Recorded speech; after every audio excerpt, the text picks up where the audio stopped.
லவி காய் சண்டே ஸ்பெஷலாட்டு ஆளுக்கு கொஞ்சம் பைசா போட்டு கிழங்கு மட்டனும். இன்னைக்கு என் ஃப்ரெண்ட் வேற எங்க தோட்டத்துல நிறைய கிழங்கு இருக்குல்ல அப்படி சொல்லி கூட்டு போனோம். அங்க போய் பார்த்தா கிழங்குல வேற கலவண்டர் போயிட்டா மாப்பிள்ளை அப்படி சொல்லிட்டு இருந்தான். அப்போ வழக்கம் போல கடையிலே வாங்கலாம் சொல்லி ஃபர்ஸ்ட் மட்டன் கடைக்கு வந்து 1 கிலோ மட்டன் வாங்கிட்டு அங்க இருந்து ஃபாஸ்ட் ஆடி கிளம்பிட்டோம். வரக்கூடிய வழியில இருளபுரத்துல சந்தையில பாத்தீங்கன்னா நிறைய கிழங்குல வேற இருந்துச்சு. அங்க போய் 4 கிலோ கிழங்கு வாங்கிட்டு அங்க இருந்து ஃபாஸ்ட் ஆடி கிளம்பிட்டோம். எல்லாம் வாங்கிட்டு போய் எங்க வச்சு சமையல் போட போறோம் சொல்லி பாத்தீங்கன்னா நம்ம வழக்கம் போல சமையல் போடக்கூடிய நம்ம ஃப்ரெண்டுக்கு தோப்புல வச்சு தான் போட போறோம். இங்க வந்து பார்த்தா நமக்கு முன்னாடியே பல்லாரி விழா வேற வெட்டி வச்சுட்டானா நம்ம ஃப்ரெண்ட் வேற தக்காளி வேற பயங்கரமாட்டு வெட்டிட்டு இருந்தான். வாங்கிட்டு இருந்த மட்டனை சின்ன சின்ன பீஸா கொஞ்சம் கட் பண்ணிட்டு இருந்தோம். அதுக்கப்புறம் பம்பு செட்ல வச்சு கிழங்கு நல்லா கழுவி தோல் உரிக்க ஆரம்பிச்சிட்டோம். கொஞ்ச நேரத்துல கிழங்கு தோலை உரிச்சு முடிச்ச அப்புறம் பம்பு செட்ல வச்சு கிழங்கு நல்லா தரமாட்டு கழுவி கிழங்கு துண்டு துண்டாட்டு வெட்டி பாத்திரத்துல போட்டுட்டு இருந்தோம். மரவள்ளி கிழங்கையும் மட்டனே சூப்பராட்டு வெட்டி வச்சாச்சு. இந்த சைடு பார்த்தா நம்ம ஃப்ரெண்ட் வேற சமையல் பண்ண தொடங்கியாச்சு.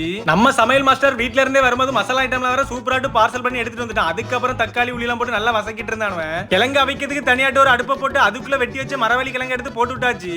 இந்த சைடு நம்ம ஃப்ரெண்ட் உள்ளியும் தக்காளி மட்டும் நல்லா வதக்கிட்டு இருந்தான். அது கூடவே மட்டன் எடுத்து தட்டி முந்திரி பருப்பை இடிச்சு போட்டு